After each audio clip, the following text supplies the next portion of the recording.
안녕하세요, 여러분. 많은 수강생분들께서 말하기를 잘 하기 위해 도움이 되는 책을 추천해 달라고 하셨는데요. 말하기에 대한 테크닉을 알려주는 책들도 좋지만 저는 생각할 거리들을 많이 던져주는 책이 말하기에 도움이 된다라고 생각합니다. 내가 접하는 다양한 세계에 대해 그냥 스쳐가는 것이 아니라 깊이 있게 들여다보고 침잠하며 이에 대한 나만의 생각들을 정리하는 것이 결국 말하기의 기본 재료들이 되는 것이죠. 오늘 제가 추천해 드리고 싶은 책은 바로 이 책입니다. 김영민 교수의 공부란 무엇인가입니다. 김영민 교수의 공부 에세이라고 생각하시면 됩니다. 서울대 정치외교학부 교수로 재직 중이시고요. 아마도 이 영상을 보는 분들 중에서도 팬분들이 꽤 있으실 것 같아요. 공부하면 우리는 보통 입시 공부, 취업 공부나 성적을 잘 받기 위해 해야 하는 공부에 많이 익숙할 것 같은데요. 그러다 보니 울며 겨자 먹기식의 재미없는 공부를 떠올릴 수 있을 것 같습니다. 이 책에서 공부는 지적 성장을 의미합니다. 저자는 눈앞의 세속적인 성취, 목표 달성에 당장의 도움이 되지 않을지 몰라도 우리는 지적 성장, 그러니까 제대로 된 공부를 해야 할 필요가 있다라고 해요. 프롤로그의 문장들을 인용해 보면 이렇게 제가 체크를 해놨습니다. 제대로 공부를 하지 않을 때 충만한 것은 거품 같은 공허뿐이다. 생각할 수 있는 근력이 없기에 그 공허를 채우기 위해서 자신의 생각을 대신해줄 강력한 타자를 갈구한다. 그리하여 진리를 설파하는 사이비 지식인이나 종교 지도자나 독재자가 번성하게 된다. 장기적인 것, 공적인 것, 엄정한 것을 추구하기보다는 말초적인 욕망의 충족과 단기적인 이익의 추구와 근거 없는 인정 욕구가 남발하게 된다. 네. 또 오스카 와일드의 문장을 인용하기도 했어요. 오스카 와일드는 우리는 모두 시궁창에서 살아가고 있지만 그 와중에도 몇몇은 별빛을 바라볼 줄 안다고 말한 적이 있다. 우리 스스로가 별이 될 수는 없지만 시선을 시궁창의 아래가 아니라 위에다 둘 수는 있다. 이 사회를 무의미한 진창으로부터 건져낼 청사진이 부재한 시기에 어떤 공부도 오늘날 우리가 처한 지옥을 순식간에 천국으로 바꿔주진 않겠지만 탁월함이라는 별빛을 바라볼 수 있게는 해줄 것이다. 이미 존재하는 더 나은 것에 대한 감수성을 길러주고 나아가 보다 나은 것이 존재할 수 있다는 것을 믿게 할 것이다. 그러한 믿음 속에서야 비로소 비방과 조소를 넘어서는 논리와 수사학의 힘을 빌려 공적 영역을 구성할 수 있을 것이다. 계속 읽고 쓰고 논의하는 과정에서 비로소 가능한 인간의 변화에 대해 믿게 될 것이다. 입시와 취업으로 전적으로 환원되지 않는 어떤 탁월함을 목표로 공부를 하게 될 때 아마 한국인은 양념치킨보다 더 멋진 것, 이를테면 잘 양념된 삶을 이루고 향유하게 될 것이다. 네, 좋은 문장이네요. 이 책을 몇 개월 전에 읽었는데 유튜브 촬영을 위해서 다시 책을 펼쳤어요. 오랜만에 봐도 너무 좋은 책이네요. 계속해서 생각할 거리들을 이제 던져주는 문장들을 계속 읽어볼까 합니다. 세상에 대한 경험적인 지식이 쌓일수록 세상은 모순이나 긴장이나 혼란으로 점철되어 있다는 인식에 이르게 된다. 완벽하게 흠결이 없는 혁명가, 오직 탐욕으로만 이루어진 자본가, 오직 순박함으로만 이루어진 농민 같은 것은 존재하지 않는다. 오히려 현실은 도덕적이고 싶었지만 결국 그러지 못했던 혁명가, 너무 게을러서 탐욕스러워지는데 실패한 자본가, 섣불리 귀농했다가 야반 도주하는 사람들로 가득 차 있다.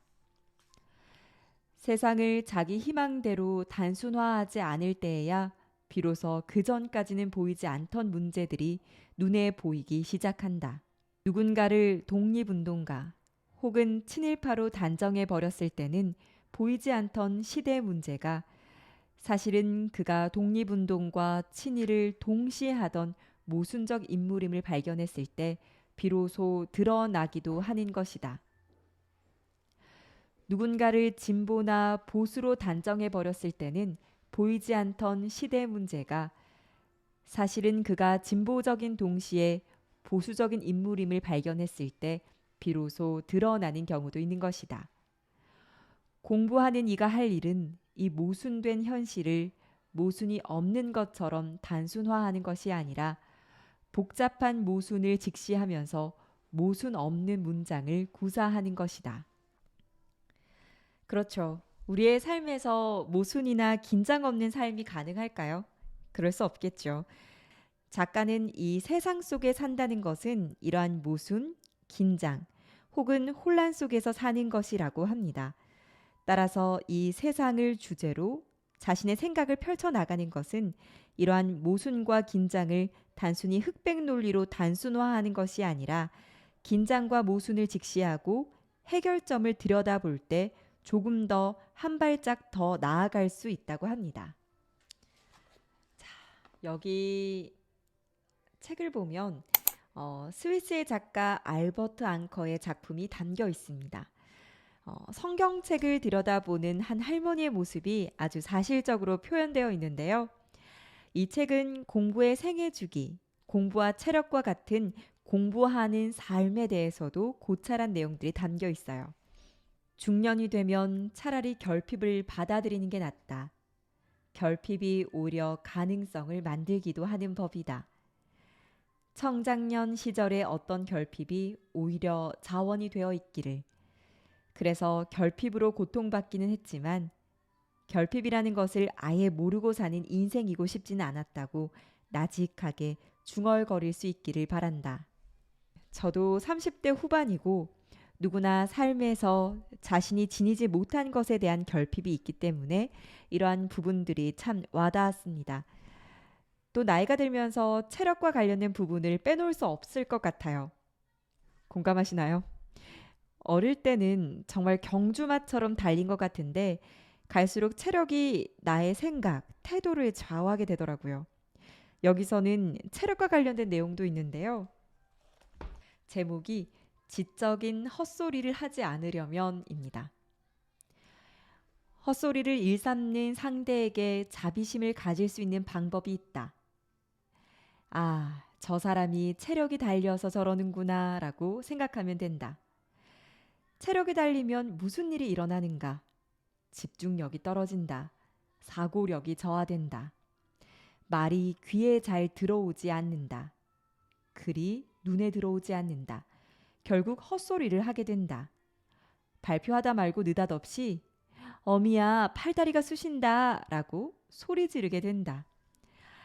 다른 직종에서도 그렇겠지만 학자에게 헛소리는 치명적이다.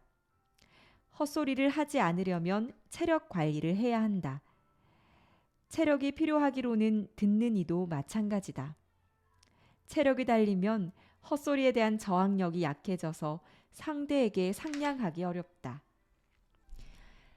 이 책을 읽으면서 조금 뜨끔했던 부분들도 있었고 또 제가 SNS를 하며 느꼈던 부분들과 괴가 같은 내용들이 있었는데요. 읽어보겠습니다. 시중에서 나도는 이야기를 그럭저럭 끌어모아 늘어놓은 뒤 이 사회에서 기꺼이 허용하는 수준의 비판의식을 첨가하고 많은 이들이 좋아하는 타자에 대한 공감의식을 고명처럼 살짝 얹고 다가올 미래에 대한 신중한 재언을 첨부하는 크게 흠잡을 데는 없으나 어떤 강렬한 인상도 남기지 않는 말과 글에 대해서 우리는 요구할 수 있다. 좀 더 창의적이 되라고. 네. 갈수록 말을 할 때는 자가검열이 더해지는 것 같아요. 조심스러워지기 때문에 선을 넘으면 안 된다라고 생각해서 안전한 말들을 그럴싸하게 하는 것이죠. 저도 그러면서도 또 누군가의 그런 말과 글들을 보면 참 재미없다. 사실 그렇게 느껴지기도 하거든요. 창의성에 대해 작가는 이렇게 말합니다. 자신이 과학자인 동시에 과학 소설 분야에서 탁월한 업적을 쌓은 창의적인 작가 아이작 아시모프는 창의성에 대한 글에서 새로운 아이디어를 얻기 위해서는 별로 상관없어 보이는 두 생각을 연결할 필요가 있다는 취지의 말을 한 적이 있다.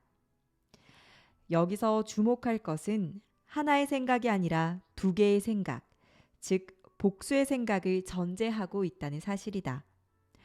다시 말해서 생각을 하나만 해서는 창의적이 될 수 없다. 여러 가지 잡다한 생각을 해야 한다. 잡념이 많은 인간은 일단 창의적이 될 수 있는 기본 조건을 갖춘 셈이다. 생각 자체가 아예 많지 않다면 일단 경험을 확대해야 한다. 인간은 대개 대상이 있어야 비로소 생각한다. 새로운 대상을 경험할 수 있는 여행이나 독서가 창의력 향상에 도움이 되는 것은 바로 그 때문이다. 네, 이건 저희 이음에서도 창의적인 말하기를 위해 하고 있는 교육법이기도 해요. 전혀 다른 상관없어 보이는 단어들을 연결해서 말로 해보는 것이죠. 그림, 혁명가, 이렇게 전혀 상관없는 단어들을 연결함으로써 새로운 문장을 만들어내는 것도 창의력 향상에 도움이 된다고 합니다. 제가 고른 이 책이 많은 분들에게 생각하기에 즐거움을 안겨줄 수 있었으면 좋겠습니다. 천천히 읽고 또 음미하면서 침잠하는 시간을 가져보신다면 생각이 확장되고 또 나만의 언어로 이야기할 수 있는 기회가 분명히 올 것이라고 생각합니다. 구독과 좋아요 부탁드릴게요. 감사합니다.